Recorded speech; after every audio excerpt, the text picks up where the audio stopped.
Dahil daw sa kawalan ng ebidensya, binasura ng Office of the Ombudsman sa ikalawang pagkakataon ng reklamong graft laban kay dating Pangulong Gloria Arroyo. Kaugnay yan sa 728 million peso fertilizer fund scam. Saksi si Sherry Ann Torres. Ibinasurang muli ng Office of the Ombudsman ang reklamong graft laban kay dating Pangulo at ngayon Pampanga Representative Gloria Macapagal Arroyo kaugnay sa 728 million peso fertilizer fund scam.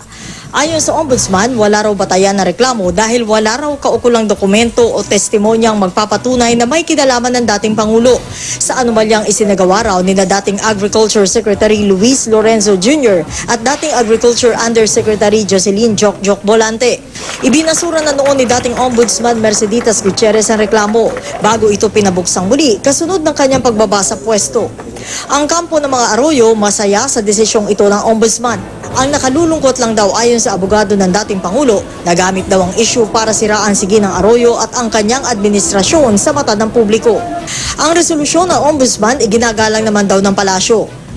Gayon din ni Rehabilitation Czar Panfilo Lacson kahit pa siya raw ang nanawagang imbestigahan ang anomalya. Taong 2004, inakusahan ni Noy Senador Lacson si Bolante ng paglilipat umano ng fertilizer fund sa pondo para sa kampanya ni Ginang Arroyo noong 2004 presidential elections para sana ang pondo sa pagbili ng mga pataba at iba pang gamit pang agrikultura ng mga magsasaka.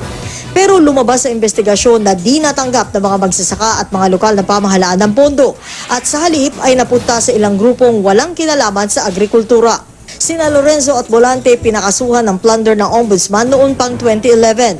Sa kabuuan, simula noong 2010, 5 kaso na laban kay Arroyo ang ibinasura ng Ombudsman.